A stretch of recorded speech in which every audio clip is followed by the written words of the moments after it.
प्रकरण 2. आळस पळाला. आळस हा निसर्गदत्त दुर्गुण आहे. माणसाच्या स्वभावात सतत उद्योग करणे हा जसा निसर्गतः आलेला गुण आहे, तसाच आळस हा निसर्गतः आलेला दुर्गुण आहे. माणसाला तू आता आळस कर असे सांगावे लागत नाही. ज्याच्याजवळ चरितार्थाची सोय आहे त्याला आळशीपणा करण्यात कसलीच लाज वाटत नाही. ज्याला दुपारच्या जेवणाची भ्रांत पडते त्याला आळस सोडून काम करावेच लागते. तरीही आराम करण्याची एक प्रवृत्ती माणसाच्या मनात कायमची दडलेली असते. अनेकांना वाटते की 10 रुपयाचे लॉटरीचे तिकीट घ्यावे, 1 कोटी रुपये बक्षीस मिळवावे आणि मग जन्मभर आळसात पडून राहावे. अशी इच्छा मनात असलेल्या लोकांचे मोठे घोळके तुम्हाला शहराच्या प्रत्येक चौकात दिसतील. हे लोक लॉटरी तिकिटाच्या स्टॉल भोवती गर्दी करून उभे असतात. 10 रुपये खर्च करून 1 कोटी रुपये बक्षीस मिळवायची त्यांची योजना असते. एकदा बक्षीस लागले की जन्मभर आपण आराम करून आळस करू अशी त्यांची कल्पना असते. असा विचार मनात असणारे आपल्या समाजात 50% जास्त लोक आहेत. लवकर उठा, त्वरित कामाला लागा. आळस म्हणजे नक्की काय? आळशी माणूस आळस करायला सकाळपासूनच सुरुवात करतो. सूर्य उगवला तरी तो उठत नाही. 9 वाजेपर्यंत झोपून राहतो. दिवसाची सुरुवातच उशिरा उठून केल्यामुळे सर्वच कामे सावकाश होत राहतात. स्नान आणि जेवण आटपायलाच त्याला दुपारचा 1 वाजतो. ज्याला आळसातून मुक्त व्हायचे आहे त्याने निर्धाराने सूर्योदयापूर्वी पहाटेच उठले पाहिजे. आपले प्रातर्विधी उरकून व नित्याचा व्यायाम करून लागलीच अभ्यास व काम यांची सुरुवात केली पाहिजे. सकाळची वेळ प्रसन्न असते व त्यावेळी काम सुरू केल्यास सर्व शरीरात स्फूर्ती पसरते. मन प्रसन्न राहते व हाती घेतलेल्या कामात आनंद वाटतो. बहुतेक लोक सकाळी चहा पिऊन न्याहारी करतात. न्याहारीने पोट भरायचे नसते. भूक शिल्लक ठेवूनच न्याहारी केली पाहिजे. न्याहारीचा पदार्थ चांगला लागला म्हणून पोटभर खाल्ल्यास शरीर जड होते व कामात उत्साह वाटत नाही. आणखी एक गोष्ट लक्षात ठेवा, न्याहारीला नेहमी ताजे पदार्थ खा. शिल्लक पदार्थ घेतल्यास ते गरम करून खाल्ले पाहिजेत. भूक शिल्लक ठेवून जेवा. भूक थोडी कायम ठेवून न्याहारी केल्यास शरीर हलके राहते व कामाला उत्साह येतो. जेवणाच्या वेळेपर्यंत भरपूर काम करा. कार्यालयात असाल तर सकाळच्या वेळातच महत्वाचे काम संपवा. त्यानंतर दुपारच्या भोजनाची वेळ येते. दुपारच्या भोजनाला इंग्रजीत लंच म्हणतात. हा लंच अल्पोपहारासारखाच असावा. पदार्थ खूप आवडले म्हणून आकंठ कधीही जेवता कामा नये. भरपेट जेवण केल्यास शरीराला सुस्ती येते व कामाच्या टेबलावरच डुलक्या यायला लागतात व आळशीपणाची सुरुवात होते. लंचच्या वेळी तुमच्या भुकेची संपूर्ण पूर्तता करू नका. नेहमी थोडी भूक शिल्लक ठेवूनच जेवत जा. भोजनानंतर शतपावली करा. कार्यालयात काम करणारे किंवा शाळेत जाणारी मुले लंचचे पदार्थ योग्य प्रकारे निवडत नाहीत. घरून पोळी भाजी न नेता तेथेच कुठेतरी वडापाव, मिसळ, भजी असे तेलकट अन्न खातात. दुपारच्या लंचसाठी डब्यात घरची पोळी, भाजी व साधे पण पौष्टिक पदार्थांचे भोजन असले पाहिजे. लंचमध्ये वाटेल ते पदार्थ खाल्ल्याने आरोग्य बिघडू लागते. भोजनानंतर थोडेसे चालले पाहिजे. पूर्वी भोजनानंतर शतपावली करायची पद्धत होती. ती अतिशय योग्य होती. भरगच्च भोजनानंतर झोप हमखास येते किंवा सुस्ती येते. मग पुरेशा उत्साहाने काम होत नाही. म्हणून दुपारच्या भोजनानंतर झोप घेतल्यास आळशीपणा वाढतो. कार्यालयातून 3ऱ्या प्रहरी चहापान होत असते. त्यावेळी आहार घेतल्यास अत्यंत अल्प घ्यावा. एखादे बिस्किट सुद्धा पुरते. विश्रांती, करमणूक व रात्रीचे भोजन. प्रत्येकाच्या अंगातील कौशल्याप्रमाणे त्याला मानसिक किंवा शारीरिक श्रम करावे लागतात. आपली रोजीरोटी कमवायला श्रम हे करावेच लागतात. तुमच्या हातातील काम संध्याकाळी संपवा. काही लोकांच्या मागे खूपच काम असते. त्यांना रात्रीही काम करावे लागते. पण रात्री उशिरापर्यंत काम करीत बसण्याने दुसऱ्या दिवशी काम चांगले होत नाही.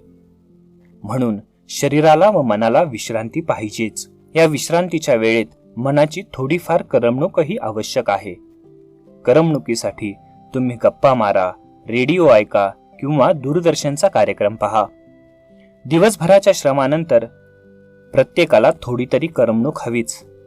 जो हास्य विनोद करत नाही तो सुकलेल्या वृक्षासारखा असतो. त्या वृक्षावर पाने, फळे, फुले यातले काहीच नसते. मनोरंजनामुळे मन प्रसन्न होते. आपल्या कुटुंबात बसून हास्य विनोद केल्यामुळे मन व शरीर तजेलदार होते. थोडी करमणूक झाल्यावर भोजन करा. पाश्चात्य जगात रात्रीचे जेवणच मुख्य समजतात. कुटुंबातील सर्व लोक दिवसभरात निरनिराळ्या ठिकाणी गुंतलेले असतात. सर्व कुटुंबाचे एकत्र असे जेवण रात्रीच होऊ शकते. रात्रीच्या भोजनानंतर झोपच घ्यायची असल्यामुळे यावेळी हात राखून जेवायचे कारण नाही. ईश्वर स्मरण करून झोपा. रात्री झोपायला जाण्यापूर्वी थोडे पुस्तक वाचा, धार्मिक पाठ करा, रामरक्षेसारखे स्तोत्र म्हणा व ईश्वर स्मरण करीत झोपी जा. रात्री 9 पासून पहाटे 5 पर्यंत 7-8 तास चांगली झोप घेणे आवश्यक आहे. दिवसभर जर भरपूर श्रम केले असतील तर रात्री झोपही चांगली व गाढ लागेल. शरीराला पूर्ण विश्रांती मिळेल व दुसऱ्या दिवशी तुम्ही उठाल तेव्हा मनाला उत्साह वाटेल. निसर्गाविरुद्ध वागू नका. माणसाला विद्युत प्रकाशाची देणगी मिळाल्यापासून त्याचे काम वाढले आहे व आणखी एक वाईट परिणामही झाला आहे. पूर्वी सूर्य मावळल्यानंतर उजेड नसल्याने विश्रांती घेणेच भाग असायचे, पण विद्युत प्रकाशामुळे आता रात्रीही काम करता येते. विशेषतः शहरामध्ये काही व्यावसायिक लोक, रात्रपाळी करणारे लोक हे दिवस रात्रीची उलटापालटच करून ठेवतात. काही लोक कामाला सुरुवातच मुळी संध्याकाळी 7ला करतात. मद्याच्या मैफिली करून त्यांना झोपायला 2-3 वाजतात. मग सकाळी 10-10 वाजेपर्यंत उठतच नाहीत आणि दिवस रात्रीची उलटापालटच करून टाकतात. अशा निसर्गविरुद्ध वागण्याने या लोकांच्या प्रकृतीवर परिणाम होतो. ते लवकर म्हातारे होतात. इंग्रजीमध्ये अगदी साधी म्हण आहे. ही म्हण शब्दशः अंमलात आणली पाहिजे तर खरोखर तुमचे कल्याण होईल. ती म्हण अशी: early to bed, early to rise is the way of healthy, wealthy and wise. म्हणजेच लवकर निजे, लवकर उठे तोच आरोग्य, धन व शहाणपण जोडे. या एका म्हणीची अंमलबजावणी 100% केल्यास तुमचा खरोखरच उत्कर्ष होईल. आळस टाळलाच पाहिजे. मेहनत व आळस ही तत्वे एकमेकांच्या विरुद्ध आहेत.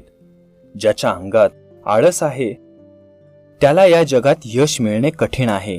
मेहनत करताना एकदा माणूस मध्येच थांबून थोडीशी झोप घेईल तर त्याला पुन्हा कामाला लागता येत नाही, कारण त्या अल्पनिद्रेमुळे त्याच्या अंगात आळस भरून जातो. काम करतानाही अनेकांना कंटाळा येतो, काम नको वाटते. त्यावेळी कामात थोडा बदल करावा. थोडे सोपे काम हातात घ्यावे आणि कंटाळा गेल्यावर पुन्हा कामाला लागावे. माणसाने कुठल्याही परिस्थितीत शरीरात शिरणारा आळस टाळलाच पाहिजे. हमालासारखे काम करावे, राजासारखे जेवावे. तुम्ही कार्यालयात किंवा कारखान्यात नोकरी करता म्हणजे काय करता? तुम्ही त्या कार्यालयाला किंवा कारखान्याला आपले श्रम आणि वेळ विकत असता. तुमच्या श्रमाच्या विक्रीतूनच तुम्हाला द्रव्य मिळते व त्यातून तुमचे कुटुंब भाजी भाकरी खाऊ शकते.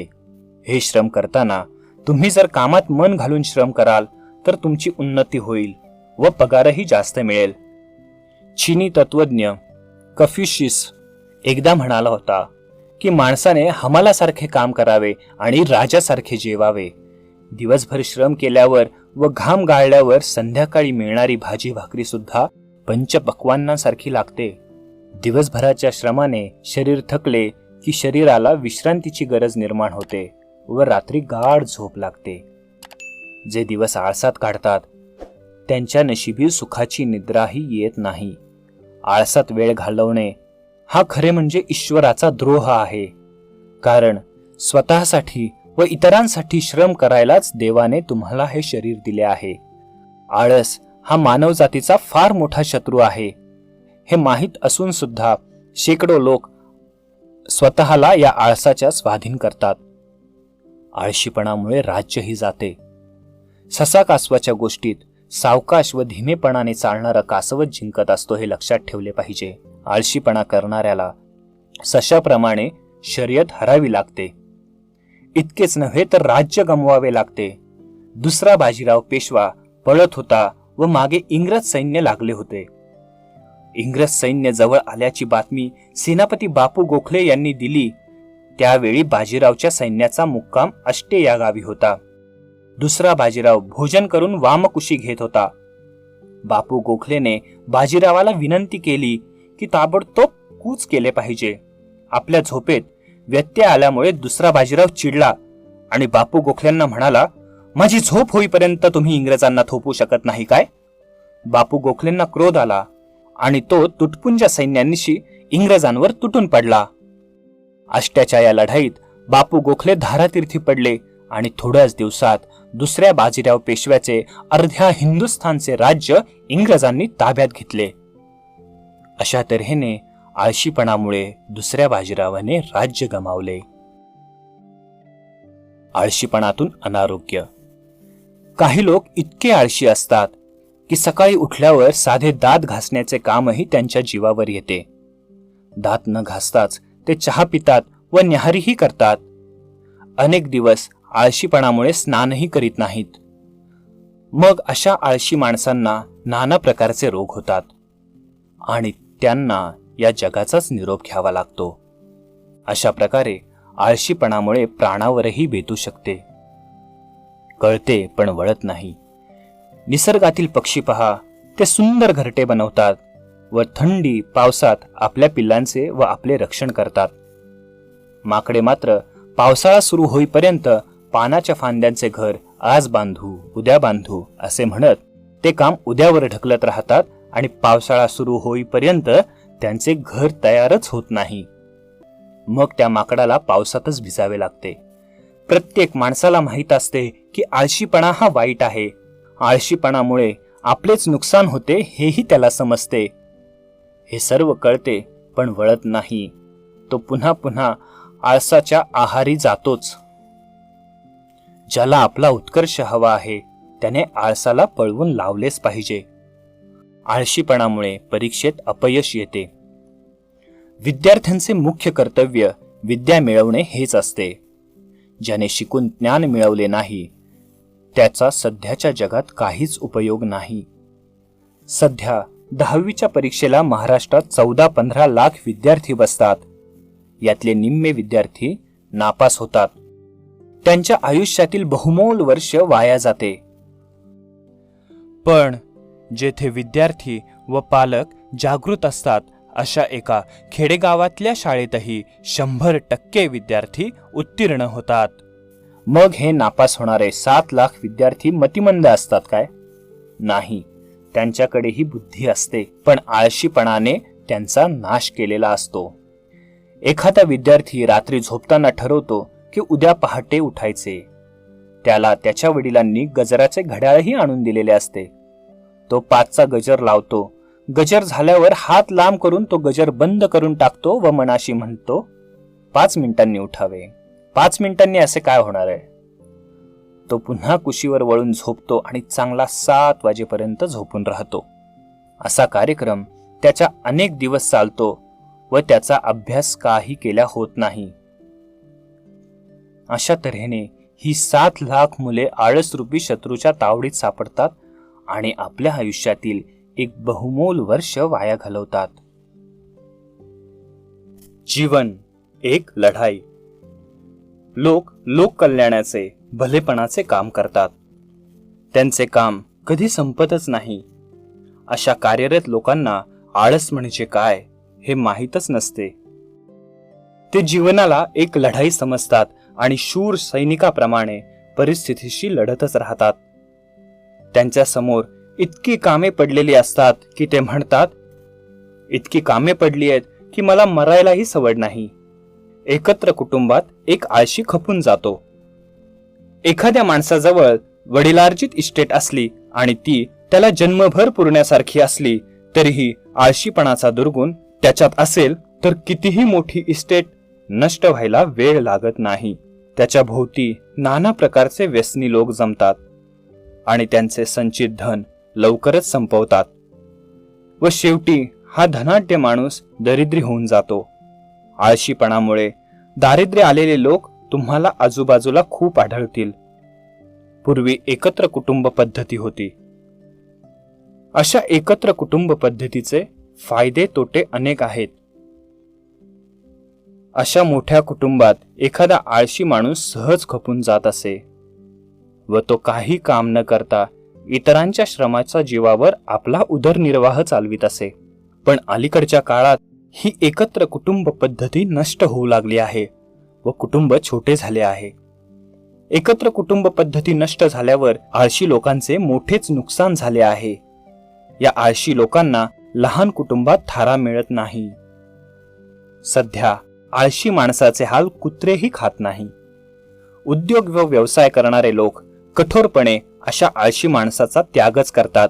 मग त्या आळशी माणसाचे हाल कुत्रेही खात नाही आणि त्या आळशी माणसाला अत्यंत लाचारीचे जीणे जगावे लागते. मग तो भिकारीच होतो. पुण्यामधील एक वैभव संपन्न कुटुंबातील एक आळशी भाऊ माझ्या परिचयाचा होता. त्याच्या मोठ्या भावाचा वाहतुकीचा व्यवसाय होता आणि 270 मालवाहू ट्रक होते. अशा या धनाढ्य घरातील आळशी भाऊ मला मंडईत भेटला होता. त्याने माझ्याकडे चहा पिण्यासाठी 2 रुपये मागितले. नंतरही तो अशाच प्रकारे याचना करीत दिवस काढत होता. 500 लोकांना नोकरी देणाऱ्या त्याच्या भावाने त्याला घरातून हाकलून दिले होते. सध्याच्या समाज व्यवस्थेत अशा आळशी कुटुंब घटकांना कोणी पोसत नाही की आश्रय देत नाही. म्हणून आळसाला तुमच्या आयुष्यातून पळवून लावणे सुखाने जगण्यासाठी किती आवश्यक आहे हे तुम्हाला पटेल. लोक आळशी माणसाचा कंटाळा करतात. आळशी माणूस बहुतेक वेळा मंद बुद्धीचा असतो किंवा आळशीपणा करू लागलेला हुशार माणूसही मठ्ठ व मंद बुद्धीचा होत जातो. एकदा आळशीपणाची सवय लागली की त्याची नंतर प्रगती होतच नाही व चांगले लोक त्याच्यापासून दूरच राहू लागतात. त्यातच काही आळशी माणसांना उगीचच बडबड करण्याची व बढाया मारण्याची सवय असते. पण काम न करता नुसत्याच बढाया मारणाऱ्या लोकांना लवकरच लोक ओळखतात. शरद ऋतूतील पांढऱ्या ढगांसंबंधी एक म्हण वापरतात, गरजेल तो पडेल काय. आळशी व बडबड्या माणसांबद्दल ही म्हण सार्थकी ठरते. आळशी माणसांचा कंटाळा त्याचे आप्त मित्र त्याचे आई बापही करू लागतात. ते त्याला लांब ठेवतात. आळशी माणसाला समाजात कसलाच मान नसतो. समाजात त्याची सर्वत्र हेटाळणीच होते. आपण समाजात दरिद्री माणसे अनेक पाहतो. बहुतेकांच्या दारिद्र्याचे कारण आळशीपणा हेच असते. आळस झुरळाप्रमाणे झटकून टाका. 2 मित्र होते. एक होता आळशी व दुसरा होता उद्योगी. दोघांना प्रवासात भयंकर तहान लागली. नदी जवळ होती. ते तेथे गेले. पाहतात तो नदीचे पात्र पूर्ण कोरडे. आळशी मनुष्य म्हणाला, आपण आता तहानेने मरणार. उद्योगी म्हणाला, तो लाकडाचा तुकडा आण. आपण नदीतले पात्र त्याने खोदू. 1-2 फूट खणल्यावर आत पाण्याचा स्वच्छ झरा लागला व त्यांची तहान भागली. आळशी मनुष्याने प्रयत्नही केला नसता तर तो त्या तहानेने व्याकुळ झाला असता. तुमच्या अंगावर पडलेले झुरळ ज्याप्रमाणे तुम्ही झटकता त्याप्रमाणे तुम्ही अंगातील आळस झटकला पाहिजे. आळस सोडल्यास जगातील कोणतेच काम तुम्हाला कठीण वाटणार नाही. काही लोकांना काम केल्याबरोबर गाजावाजा करायची सवय असते. जो कार्यकर्ता आहे तो निमूटपणे काम करीत राहतो. महर्षी अण्णासाहेब कर्वे यांनी महिलांसाठी विद्यापीठ उभारले. पण ते अत्यंत मितभाषी होते. ते कधी भाषण करत फिरले नाहीत. बोलतानाही ते 2-4 वाक्यातच भाषण संपवीत. गप्पाष्टके टाकीत बसायला त्यांच्याकडे वेळच नव्हता. आळशी माणसाला आपल्या कामात अडचणीच अडचणी दिसतात. तो व्यवसाय सुरू करेल, त्याला एखाद्या वेळी तोटाही सहन करावा लागतो. तोटा होईल, धंदा बसेल या भीतीने व्यवसाय किंवा दुकानदारी सुरू करीतच नाही. एक आळशी माणूस मोठ्या अभिमानाने म्हणाला, मी घोड्यावरून कधीच पडलो नाही. त्याचा मित्र म्हणाला, अरे मूर्खा, तू घोड्यावर कधी बसलाच नाहीस तर पडशील कसा? जो घोड्यावर बसतो तो एखाद वेळी पडेल सुद्धा. ज्याला उत्तम फळ पाहिजे असेल त्याने परिश्रमाच्या समुद्रात बुडी मारून मोत्यांचे शिंपले आणले पाहिजेत. काठावर बसून राहून त्याला काय मिळणार? मेहनत लोखंडाचे सोने बनवणारा परीस. आळशी माणूस बहुधा घाबरट असतो. बुद्धिमत्ता असूनही भयामुळे तो कोणतेही काम करत नाही. घाबरट मनुष्य थोडा सुद्धा धोका पत्करायला तयार नसतो. लहान सहान धोक्यांना सुद्धा तो घाबरतो. इंग्रजीत एक छान म्हण आहे, ती नेहमी लक्षात ठेवली पाहिजे. ती अशी, नो रिस्क नो गेन. ज्याला जगात पुढे यायचे आहे त्याने थोडाफार धोका पत्करायची तयारी ठेवलीच पाहिजे. प्राचीन काळापासून लोकात एक कल्पना प्रचलित आहे. परीस नावाचा एक पदार्थ आहे, तो लोखंडाला लावल्याबरोबर लोखंडाचे सोने होते अशी ही कल्पना आहे. लोखंडाचे सोने करणारा हा परीस आजवर कोणाला सापडलेला नाही किंवा कुणी पाहिलेला नाही. पण प्रत्येक माणसाजवळ एक परीस जन्मतःच असतो. तो परीस तुमच्या जवळही आहे. तो आहे मेहनतीचा व कष्टाचा परीस. तो वापरा, म्हणजे कोणत्याही लोखंडाचेच काय, मातीचेही सोने होईल. कठोर परिश्रम करणाऱ्या औरंगाबाद येथील एका धुणीभांडी करणाऱ्या मोलकरणीने स्वतःच्या मालकीची चाळ बांधली आहे. रस्त्यावर बटाटे वडे विकणाऱ्याने 3 मजली इमारत स्वतःच्या श्रमाच्या जोरावर बांधली आहे. वैभव आले तरी श्रम सोडू नका. मेहनतीतून वैभव मिळाले तरीही मेहनत सोडायची नसते. मेहनत व श्रम हे नित्याचे काम आहे. वैभव मिळाल्यावर जो आळशीपणा करून पाय पसरून बसेल त्याचे वैभव नष्ट होते. पुण्यामध्ये चितळे बंधू मिठाईवाले प्रसिद्ध आहेत. त्यांची रोजची विक्री लाखो रुपयांची आहे. हे चितळे बंधू 1950च्या सुमारास सातारा जिल्ह्यातील आपल्या लिंब गावाहून साताऱ्याला आले. तेथे त्यांनी मोदी मिठाईवाले यांच्याकडे कंदी पेढे बनवण्याचे शिक्षण घेतले व पुण्यात येऊन मिठाईचे दुकान टाकले. सुरुवातीला पेढे ते स्वतःच बनवीत. आज त्यांच्याकडे अक्षरशः शेकडो लोक नोकरीला आहेत. या चितळे बंधूंनी एका प्रकट मुलाखतीत सांगितले होते की आजही आम्ही भावापैकी प्रत्येक जण स्वतःच्या हाताने रोज किमान 1 पेढ्याचा घाणा भाजतोच. नोकर चाकर आले म्हणून आम्ही आमचे जुने काम सोडलेले नाही व हे काम आम्ही गेली 40-50 वर्षे रोज अखंड करीत आहोत. अशा प्रकारे ज्यांनी श्रमालाच देवता मानले आहे त्यांनाच या जगात वैभव मिळत असते. या चितळे बंधूंनीच अलीकडे भारतरत्न कर्व्यांच्या महिला आश्रमाला 25 लाख रुपयांची देणगी दिली आहे. आपल्या श्रमातूनच जनतेच्या सेवेचे हे काम त्यांना करता आले. विश्रांती म्हणजे कामातील बदल. आज मानवजातीला ज्या सुखसोयी लाभल्या आहेत त्या श्रम आणि मेहनत करणाऱ्या प्रतिभावंतांचीच देणगी आहेत. आपल्या श्रमातून व मेहनतीतूनच शास्त्रज्ञांनी व प्रतिभावंतांनी अशक्य ते शक्य करून दाखवले. गायी म्हशी हरणे गवत चरतात व नंतर झाडाखाली विश्रांती घेतात. पण या विश्रांतीच्या काळातही त्या आळशी बनलेल्या नसतात. घाईने खाल्लेले गवत शांतपणे तोंडात आणून रवंथ करीत बसतात. म्हणजे विश्रांतीचा वेळही प्राणी वाया घालवित नाहीत. जो खरा उद्योगी माणूस आहे तो विश्रांतीच्या वेळेचाही सदुपयोग करतो. एखादे सोपेसे काम करीत बसतो. हुशार गृहिणी सुद्धा दुपारच्या वेळी गप्पा टप्पा मारतानाही भुईमुगाच्या शेंगा सोलते किंवा दुसरे सोपे काम करते. अशा तऱ्हेने उद्योगी माणूस काम न करता आळसात एक क्षणही घालवत नाहीत. त्याची विश्रांती म्हणजे कामातला बदल असतो. शेतकऱ्याला आळस करता येत नाही. शेतकऱ्याचे जीवनच असे असते की त्याला आळशीपणा करून चालत नाही. पहिला पाऊस पडून गेल्यावर जमिनीत वापसा आल्याबरोबर ठराविक वेळातच पेरणी उरकावी लागते. योग्य वेळी पेरणी केली नाही तर पीक चांगले येत नाही. भाताचे किंवा अन्य पीक तयार झाल्यावर ते ताबडतोब कापावे लागते. योग्य वेळी कापणी केली नाही तर दाणे गळू लागतात व नुकसान होते. म्हणूनच शेतकऱ्याचा आग्रह असतो की पीक कापणी योग्य झाल्यावर सर्व कामे सोडून कापणीचेच काम केले पाहिजे. घरात जर मृत्यू झाला असेल तर अंत्यसंस्कार न करता प्रेत झाकून ठेवावे व प्रथम कापणी उरकावी असे त्याला वाटते. आळस प्रगतीतील धोंड. म्हणजे शेतकऱ्याला कधी आळस करून चालत नाही. जो शेतकरी आळस करेल तो बुडालाच म्हणून समजावे. हीच गोष्ट विद्या मिळवण्याची आहे. योग्य वयात शिक्षण घेतले नाही तर त्या तरुणाला ते पुढे कधीच घेता येत नाही. तेव्हा विद्यार्थ्याला आळशीपणा करायला कधी संधीच नसते. जो विद्यार्थी आळशी असेल त्याला विद्यार्थी म्हणताच येणार नाही. आपल्याला समाजात खूप दरिद्री माणसे दिसतात.